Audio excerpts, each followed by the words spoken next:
জ্যোতিৰেখা চেনেললৈ সকলোকে আদৰণি জনাইছোঁ। আজি মই আপোনালোকক ছাগলীৰ মাংসৰ এটা নতুন ৰেচিপি বনাই দেখুৱাম। এই ৰেচিপিটোক আপোনালোকে পিয়াজি মাটন বুলি ক'ব পাৰে। তেন্তে আহকচোন এই ৰেচিপিটোৰ বাবেনো আমাক কি বস্তুৰ প্ৰয়োজন হ'ব প্ৰথমতে চাই লওঁ। এই ৰেচিপিটোৰ বাবে মই লৈছোঁ ছাগলীৰ মাংস 300 গ্ৰাম। এই মাংসখিনি ভালদৰে প্ৰথমতে ধুই ল'ব। তাৰপিছতে ল'ব এবাটি কেঁচা মটৰ, 3টা মিডিয়াম আকাৰৰ পিয়াজ এনেকুৱাকৈ কাটি লৈছোঁ।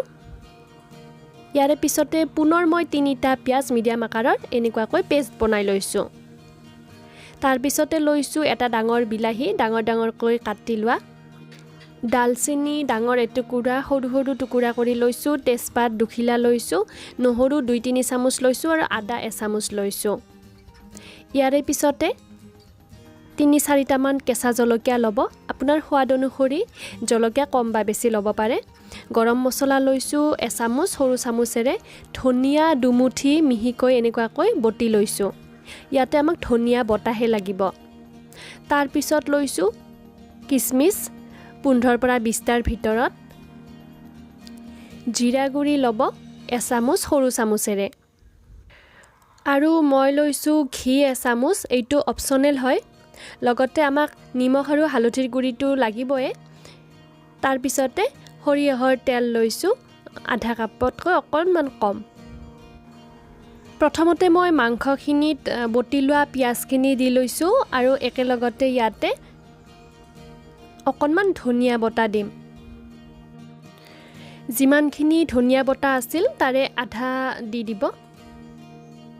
তাৰপিছত দিছোঁ 1 চামুচ নিমখ আৰু এই গোটেইখিনি এতিয়া ভালদৰে সানি ল'ম হাতেৰে, কাৰণ এইখিনি আমি 15-20 মিনিটমান সময় মেৰিনেট কৰি ৰাখি দিম।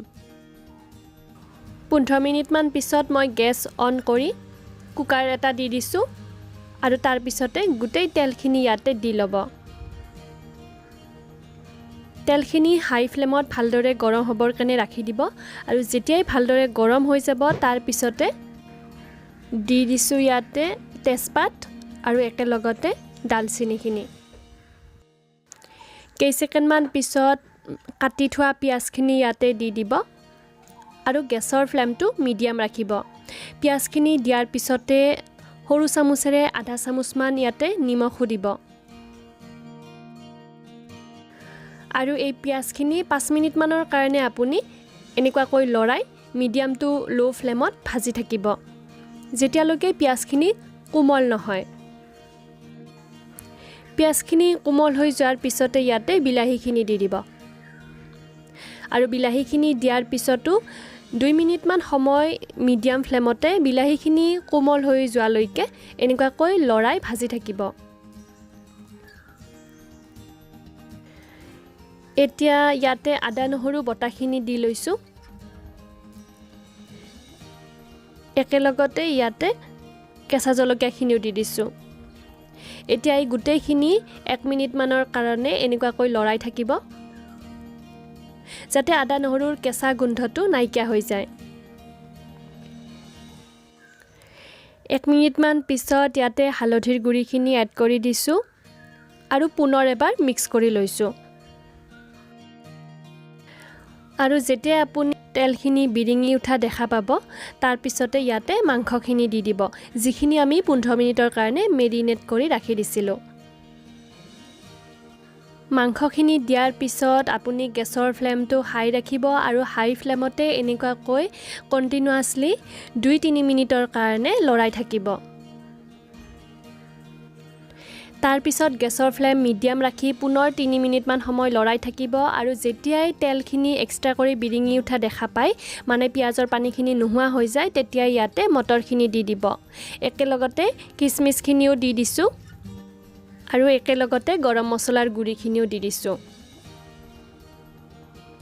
এতিয়া এইখিনি ধুনীয়াকৈ 1 মিনিটমানৰ কাৰণে মিডিয়াম ফ্লেমতে লৰাই থাকিম আৰু তাৰ পিছতে হাই ফ্লেম কৰি ইয়াতে পানী দি দিম। পানীটো আপুনি নিজৰ হিচাপত দি ল'ব। মই ইয়াতে 2 গিলাচ পানী দিছোঁ। যদি আপুনি বেছি পনীয়া বিচাৰিছে 2.5 গিলাচমান পানী দিব পাৰে।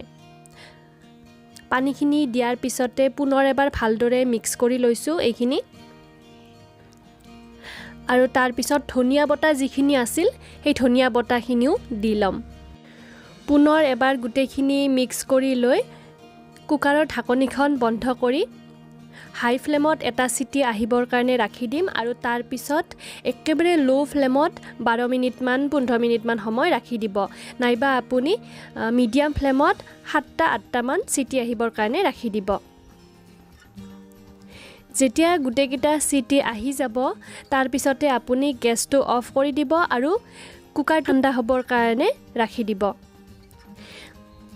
ঠাণ্ডা হোৱাৰ পিছত যেতিয়া ভালদৰে প্ৰেছাৰখিনি ৰিলিজ হৈ যাব মই ঢাকনিখন খুলি লৈছোঁ আৰু এয়া চাওক ইমান ধুনীয়া কালাৰ আহিছে মই চেক কৰি লৈছোঁ মাংসখিনি ধুনীয়াকৈ সিজি গৈছে আৰু গ্ৰেভিটো ধুনীয়া গাঢ় হৈছে এতিয়া মই পুনৰ গেছ অন কৰি হাই ফ্লেমত উতলিব দিছোঁ 1 মিনিটমান সময় আৰু তাৰ পিছতে যিখিনি মই ঘি ৰাখিছিলোঁ এচামুচ সেই ঘিখিনি ইয়াতে দি লৈছোঁ ইয়াৰ লগতে আপুনি যদি আপোনাৰ তাত থাকে কাসুৰি মিঠি অকণমান ইয়াতে দি ল'ব পাৰে ঘিখিনি দিয়াৰ পিছত ষ্টভটো অফ কৰি দিব গৰমে গৰমে মই অকণমান বাটি এটাত উলিয়াই লৈ আপোনালোকক দেখুৱাই দিছোঁ এয়া চাওক এই ৰেচিপিটোত আপুনি মটৰখিনি বইল কৰি লৈ পিছতো এড কৰিব পাৰে যেতিয়া আমি ঘি দিছিলোঁ কিন্তু মই আগতে দিলে মটৰখিনি বেছি সিজি যায় সেইবাবে বেছি ভাল পাওঁ সেইকাৰণে মই আগতে দি দিছোঁ এনেকুৱাকৈ আপুনি মাটনৰ এটা নতুন ৰেচিপি ট্ৰাই কৰি চাব পাৰে মোৰ বিশ্বাস আপোনালোকৰ ভাল লাগিব যদি আজিৰ ভিডিঅ'টো চাই আপোনালোকে ভাল পালে তেতিয়াহ'লে লাইক কৰিব লগতে নিজৰ ফ্ৰেণ্ড আৰু ৰিলেটিভক শ্বেয়াৰ কৰিব নাপাহৰিব আজিলৈকে আহিছোঁ ধন্যবাদ